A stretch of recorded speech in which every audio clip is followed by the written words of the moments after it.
അടുത്തും അകലെയുമായി ഈ ശബ്ദപരിധിക്കുള്ളിൽ ഞങ്ങളെ കേൾക്കുന്ന എല്ലാ മാന്യമിത്രങ്ങൾക്കും ഞങ്ങളുടെ വിലയേറിയ സ്നേഹവന്ദനത്തെ അറിയിക്കുന്നു. വളരെ ക്ഷമയോടുകൂടെ ഇത്രയും നേരം ഞങ്ങളെ ശ്രവിച്ചു. പ്രത്യേകമായുള്ള നന്ദി ഞങ്ങൾ ഇത്തരണത്തിൽ അറിയിക്കുന്നു. ഇനി കുറച്ച് സമയം കൂടെ ഞങ്ങളെ ഒന്ന് ശ്രവിച്ചാലും എന്ന് ഞങ്ങൾ ആഗ്രഹിക്കുന്നു. ഇവിടെ നിങ്ങൾ 2 സ്കിറ്റാണ് കണ്ടത്. മനുഷ്യന്റെ ജീവിതത്തിൽ അത്യാവശ്യമായ അല്ലെങ്കിൽ മനുഷ്യന്റെ ജീവിതവുമായി ബന്ധപ്പെട്ട 2 കാര്യങ്ങളെയാണ് നിങ്ങൾ ഇന്ന് ഇവിടെ കാണുവാനും കേൾക്കുവാനും ഇടയായി തീർന്നത്.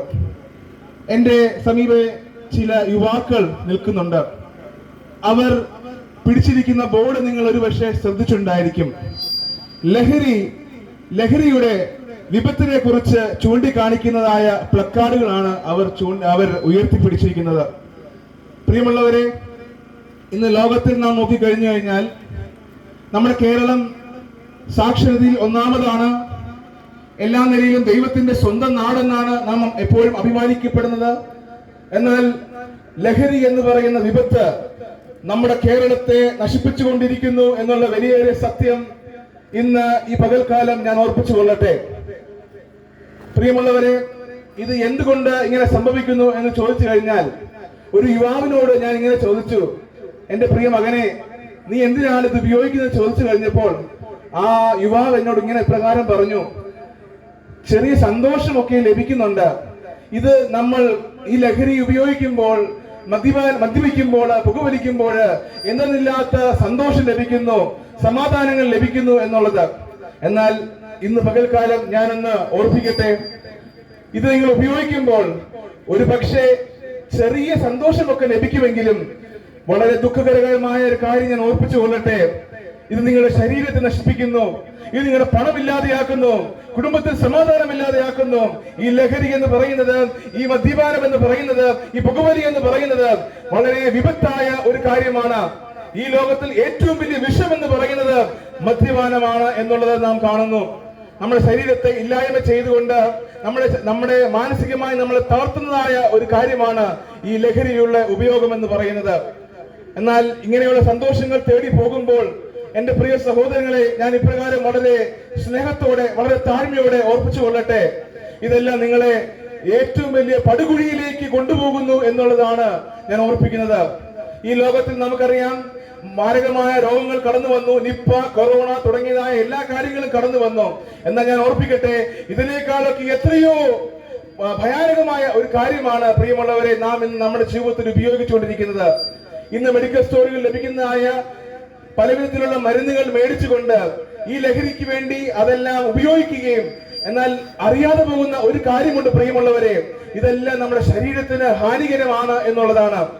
ഇവിടെ നിങ്ങൾ കണ്ടു, ജീവിതം ഒന്നേ ഉള്ളൂ എന്നുള്ളത്. അതേ പ്രിയമുള്ളവരെ, നമ്മുടെയൊക്കെ ജീവിതം എന്ന് പറയുന്നത് ഒന്ന് മാത്രമാണ്. ഈ വിശുദ്ധ വേദപുസ്തകം ഇപ്രകാരം ഓർപ്പിക്കുന്നു, മനുഷ്യന്റെ ആയുഷ്കാലം എന്ന് പറയുന്നത് കേവലം 70 അല്ലെങ്കിൽ 80 സംവത്സരമാണ്. എന്നാൽ മാക്സിമം ഒരു മനുഷ്യന് ഒരു പക്ഷേ 100 വയസ്സ് വരെ ജീവിക്കാൻ സാധിക്കും. എന്നാൽ അതിനുശേഷം ഈ ലോകത്തിൽ നിന്ന് അവൻ വിടവാങ്ങും എന്നുള്ള സത്യത്തെ ഞാൻ ഓർപ്പിക്കട്ടെ. രണ്ടാമത് നാം കണ്ടു, തുടരുത് എന്നുള്ളത്. എന്നാൽ മനുഷ്യന്റെ ഒരു സ്വഭാവമാണ് ചെയ്യരുത് എന്ന് പറയുന്ന കാര്യങ്ങളെ ചെയ്യുക എന്നുള്ളത്. നമുക്കറിയാം, ലഹരിയുടെ അല്ലെങ്കിൽ പുകവലിക്കുന്ന സിഗരറ്റിന്റെ പാക്കറ്റിന്റെ മണ്ടയ്ക്ക് ഇപ്രകാരം എഴുതി, അത് പുകവലിക്കുന്നത് ആരോഗ്യത്തിന് ഹാനികരം എന്നുള്ളത്. അത് ഉപയോഗിച്ചു കഴിഞ്ഞാൽ നിങ്ങളുടെ ശരീരത്തിന് കേടാണ്. ചെയ്യരുത് എന്ന് പറയുന്ന കാര്യങ്ങൾ ചെയ്യുവാൻ ഇന്ന് മനുഷ്യൻ നെട്ടോട്ടം ഓടിക്കൊണ്ടിരിക്കുന്നു. എന്താണ് ഇതിന്റെ കാരണം? എന്തുകൊണ്ട് മനുഷ്യൻ ഇങ്ങനെയുള്ള കാര്യങ്ങളിലേക്ക് മുമ്പോട്ട് പോകുന്നു? തങ്ങളുടെ സമയങ്ങളെ വീണാക്കിക്കൊണ്ട്, തങ്ങളുടെ ആരോഗ്യത്തെ കളഞ്ഞുകൊണ്ട്, തങ്ങളുടെ കുടുംബത്തിന്റെ സ്വസ്ഥത തകർത്തുകൊണ്ട് ഇങ്ങനെ മനുഷ്യൻ മുമ്പോട്ട് പോകുമ്പോൾ ഞാനൊന്ന് ഓർപ്പിച്ചു കൊള്ളട്ടെ, നിങ്ങളുടെ മുമ്പിൽ ഏറ്റവും വലുതായി നിൽക്കുന്ന ഒരു കാര്യം എന്ന് പറയുന്നത് മരണം എന്നുള്ളതാണ്. ഇതിനെ വിളിക്കുന്ന ഒരു പേരാണ് പാപം എന്നുള്ളത്.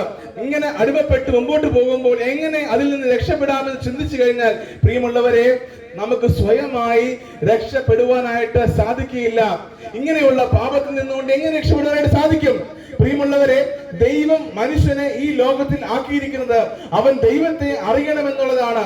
എന്നാൽ വളരെ സങ്കടകരമായ ഒരു കാര്യം ഞാൻ ഓർപ്പിച്ചു കൊള്ളട്ടെ, മനുഷ്യൻ ദൈവത്തെ തിരിച്ചറിയാതെ പോയി എന്നുള്ളതാണ് വാസ്തവമായ കാര്യം. ദൈവമായിട്ടൊരു ബന്ധമില്ലാതെ മനുഷ്യൻ ഇന്ന് ലോകത്തിൽ കാണുന്നതായ കാര്യങ്ങളെ ഉപയോഗിച്ചുകൊണ്ട് സമയം വീണാക്കി അവൻ പണം സമ്പാദിക്കുവാനായിട്ട് രാവിലെ മുതൽ വൈകിട്ട് വരെ അധ്വാനിച്ചുകൊണ്ട് ഇങ്ങനെയുള്ള മദ്യപാനത്തിലും പുകവലിയിലും തന്റെ പണം ചെലവഴിച്ചുകൊണ്ട് മുമ്പോട്ട് പോകുമ്പോൾ ഓർപ്പിച്ചു കൊള്ളട്ടെ, എല്ലാം നേടിയെന്ന് അഹങ്കരിച്ചാലും പ്രിയമുള്ളവരെ, ഇപ്രകാരം ഞാൻ പറയട്ടെ, 6 അടി മണ്ണ് മാത്രമേ നമുക്ക് ലഭ്യമാകുകയുള്ളൂ. നാം ഈ ലോകത്തിൽ എത്ര നാൾ ജീവിക്കുമെന്ന് നമുക്ക് ആർക്കും ഉറപ്പ് പറയാനായിട്ട് സാധിക്കില്ല. എന്നാൽ പാട്ടുകാരൻ ഇപ്രകാരം മരണത്തെക്കുറിച്ച് ഇങ്ങനെ നിർവചനം കൊടുക്കുന്നു. മരണം എന്ന് പറയുന്നത് അത് വിളിക്കാതെ വരുന്ന ഒരു അതിഥിയാണ്. അങ്ങനെയെങ്കിൽ മരണം നമ്മുടെ ജീവിതത്തിൽ ഏത് നിമിഷവും കടന്നു വരാം. അങ്ങനെയെങ്കിൽ എങ്ങനെ എന്റെ ജീവിതത്തെ എനിക്ക് ദൈവത്തിന് പ്രയോജനകരമായി ഉപയോഗിക്കുവാനായിട്ട് സാധിക്കും? ഒരുപക്ഷെ നിങ്ങൾ ചിന്തിച്ചേക്കാം, എങ്ങനെ ഈ ലഹരി വസ്തുവിൽ നിന്ന് എനിക്ക് മുക്തി നേടാമെന്ന് ഒരുപക്ഷെ നിങ്ങൾ ചിന്തിച്ചേക്കാം. പ്രിയമുള്ളവരെ, എന്നെ ആർക്കെങ്കിലും സഹായിക്കാൻ സാധിക്കുമോ എന്നൊരുപക്ഷെ നിങ്ങൾ ചോദിച്ചേക്കാം. എന്നാൽ ഞാൻ ഓർപ്പിക്കട്ടെ, ഈ ലോകത്തിൽ ജനിക്കുന്ന എല്ലാവരും പാപികളാണ് എന്നുള്ളതാണ് സത്യം. അങ്ങനെയെങ്കിൽ ഒരു പാപിക്ക് മറ്റൊരു പാപിയെ രക്ഷിക്കുവാനായിട്ട് സാധിക്കുകയില്ല. വേദപുസ്തകം ഓർപ്പിക്കുന്നു, എല്ലാവരും പാപം ചെയ്ത് ദൈവത്തിന്റെ തേജസ് ഇല്ലാത്തവരായി തീർന്നു. അങ്ങനെ എന്നാൽ ദൈവവുമായിട്ടുള്ള ബന്ധം അവരില്ലാതെയായി തീർന്നു എന്നുള്ളതാണ്. അങ്ങനെയെങ്കിൽ എങ്ങനെ എനിക്ക് ഇതിൽ നിന്ന് മുക്തി നേടി യഥാർത്ഥ സന്തോഷം, യഥാർത്ഥ സമാധാനം ലഭ്യമാകുവാനായിട്ട് ഇടയായി തീരും? ഞാൻ ഓർപ്പിക്കട്ടെ, അങ്ങനെ ഒരു മാർഗമുണ്ട് പ്രിയമുള്ളവരെ. അതുകൊണ്ടാണ് ഞങ്ങൾ ഇന്ന് ഈ സമയത്ത് നിങ്ങളുടെ മുമ്പാകെ കടന്നു വന്നിരിക്കുന്നത്. ഈ ചുട്ടുകൊള്ളുന്ന വെയിലത്ത് ഞങ്ങൾ നിങ്ങളുടെ മുമ്പാകെ ആയിരിക്കുന്നതിന്റെ ഉദ്ദേശം എന്ന് പറയുന്നത്, നിങ്ങളെ ദൈവം സ്നേഹിക്കുന്നു എന്നുള്ളതുകൊണ്ടാണ്. ഞങ്ങൾ ദൈവത്തിന്റെ സ്നേഹത്തെ തിരിച്ചറിഞ്ഞുകൊണ്ട് ആ സ്നേഹം നിങ്ങളും തിരിച്ചറിയണം. ആ ദൈവത്തിന്റെ സ്നേഹത്തെ നിങ്ങളെ തിരിച്ചറിയണം. ദൈവം നിങ്ങളെ സ്നേഹിക്കുന്നു പ്രിയമുള്ളവരെ. അതിനു വേണ്ടിയിട്ടാണ് ഞങ്ങൾ കടന്നു വന്നത്. അപ്പോൾ പാപത്തിന് വേണ്ടി ഒരു മാർഗമുണ്ട്. അതാണ് കർത്താവായ യേശു ക്രിസ്തു. ദൈവമായിരുന്നവൻ ഈ ലോകത്തിലേക്ക് മനുഷ്യനായി കടന്നു വന്ന് പാപമില്ലാത്തവനായി ഈ ലോകത്തിൽ ജീവിച്ച് അനേകർക്ക് സൗഖ്യം കൊടുത്തു, അനേകർക്ക് സമാധാനം കൊടുത്തു, അനേകർക്ക് സന്തോഷം കൊടുത്തു. ഈ ലോകത്തിൽ അവിടുന്ന് പ്രയാസം അനുഭവിക്കുന്നവർക്ക് കർത്താവ് ഒരു ആശ്വാസദായകനായി എന്ന് ചരിത്രം രേഖപ്പെടുത്തുന്നു. അങ്ങനെയെങ്കിൽ നിങ്ങളുടെ പാപങ്ങൾക്ക് പരിഹാരം വരുത്തുവാൻ തക്കവണ്ണം, ഇതിൽ നിന്ന് മുക്തി നേടുവാൻ തക്കവണ്ണം ഒരു മാർഗമേ ഉള്ളൂ പ്രിയമുള്ളവരെ. അതാണ് ഈ കർത്താവായ യേശു ക്രിസ്തു എന്ന് പറയുന്നത്. കർത്താവായ യേശു ക്രിസ്തുവിനെ കുറിച്ച് വളരെ സന്തോഷത്തോടു കൂടിയാണ്, വളരെ ധൈര്യത്തോടു കൂടിയാണ് ഞങ്ങൾ നിങ്ങളുടെ മുമ്പാകെ പ്രസ്താവിക്കുന്നത്. എന്തുകൊണ്ടെന്ന് ചോദിച്ചു കഴിഞ്ഞാൽ, ഈ കർത്താവായ യേശു ക്രിസ്തു മാത്രമാണ് ഈ ലോകത്തിൽ മരിക്കുവാനായിട്ട് ഈ ലോകത്തിലേക്ക് കടന്നു വന്നത്. അനേകർ ഒരുപാട് സമ്പാദിക്കണമെന്ന ആഗ്രഹത്തോട് ഈ ലോകത്തിൽ ജീവിച്ചപ്പോൾ മാനവരാശി രക്ഷിക്കുവാൻ തക്കവണ്ണം ഈ ലോകത്തിൽ മരിക്കുവാനായിട്ട് കടന്നു വന്നത് ഒരേ ഒരു വ്യക്തി മാത്രമേ ഉള്ളൂ. അത് കർത്താവായ യേശു ക്രിസ്തുവാണ്. 2000 വർഷങ്ങൾക്ക് മുമ്പ് ഈ ലോകത്തിലേക്ക് കന്യകയിൽ നിന്ന് ഉരുവായി സകല മാനവജാതികളുടെ രക്ഷയ്ക്കായിട്ട് ഈ ലോകത്തിൽ ജനിച്ചു. യേശു എന്ന വാക്കിന്റെ അർത്ഥം എന്ന് പറയുന്നത് രക്ഷകൻ എന്നുള്ളതാണ്. ആ രക്ഷകൻ സകല മാനവജാതിയെയും സ്നേഹിക്കുന്നു എന്നുള്ളത് ഇന്ന് പകൽക്കാലം ഞാൻ ഓർപ്പിച്ചു കൊള്ളട്ടെ. അങ്ങനെയെങ്കിൽ എങ്ങനെ മുക്തി നേടുവാൻ സാധിക്കുമെന്ന് ചോദിച്ചു കഴിഞ്ഞാൽ, ഈ കർത്താവിനെ നിങ്ങളുടെ ഹൃദയത്തിലേക്ക് സ്വീകരിക്കുക.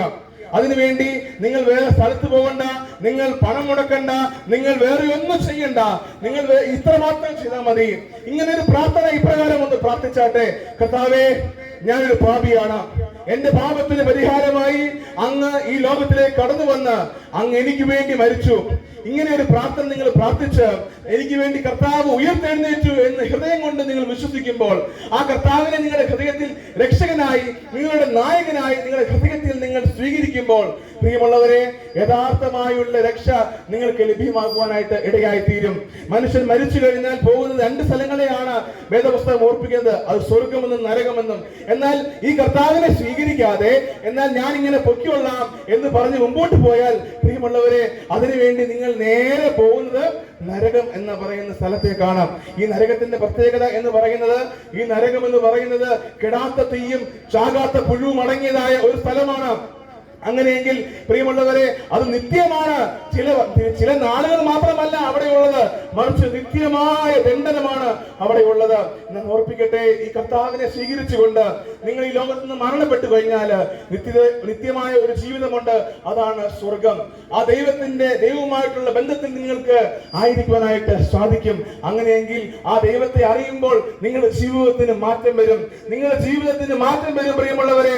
ആ ദൈവത്തിന്റെ സ്നേഹത്തെ തിരിച്ചറിയുമ്പോൾ നിങ്ങളുടെ ജീവിതം എപ്പാറെ മാറുവാനായിട്ട് ഇടയായി തീരുമെന്നുള്ളത് ഇന്ന് പകൽക്കാലം ഞാൻ ഓർപ്പിച്ചു കൊള്ളട്ടെ. അങ്ങനെയെങ്കിൽ ഈ കർത്താവിനെ ഹൃദയത്തിൽ സ്വീകരിക്കാൻ തക്കവണ്ണം ഇന്ന് നിങ്ങൾ മനസ്സ് വയ്ക്കുക. എപ്പോഴാണ് നാം മരണപ്പെടുക എന്നുള്ളത് നമുക്ക് അറിയുകയില്ല. ആ കർത്താവിനെ ഹൃദയത്തിൽ സ്വീകരിക്കുവാൻ തക്കവണ്ണം, കർത്താവെ അങ്ങയുടെ ഹൃദയത്തിലേക്ക് കടന്നു വരണമേ എന്നുള്ള ആത്മാർത്ഥ പ്രാർത്ഥന നിങ്ങൾ പ്രാർത്ഥിക്കുമ്പോൾ ആ കർത്താവ് നിങ്ങളുടെ ഹൃദയത്തിലേക്ക് കടന്നു വരും. നിങ്ങൾക്ക് ലഹരിയിൽ നിന്ന്, മദ്യപാനത്തിൽ നിന്ന്, പുകവലിയിൽ നിന്ന് യഥാർത്ഥമായ മുക്തി നേടുവാനായിട്ട് സാധിക്കും. എന്നാൽ യഥാർത്ഥ സമാധാനം, യഥാർത്ഥ സന്തോഷം നിങ്ങൾക്ക് ലഭിക്കുവാനായിട്ട് ഇടയായി തീരും. പ്രിയമുള്ളവരെ, ഈ കർത്താവ് മാത്രമാണ് ഏക വഴി, ഈ കർത്താവ് മാത്രമാണ് ഏക വെളിച്ചമെന്ന് പറയുന്നത്. പ്രിയമുള്ളവരെ, അതുകൊണ്ട് വേറെ ഒരു വഴികളുമില്ല.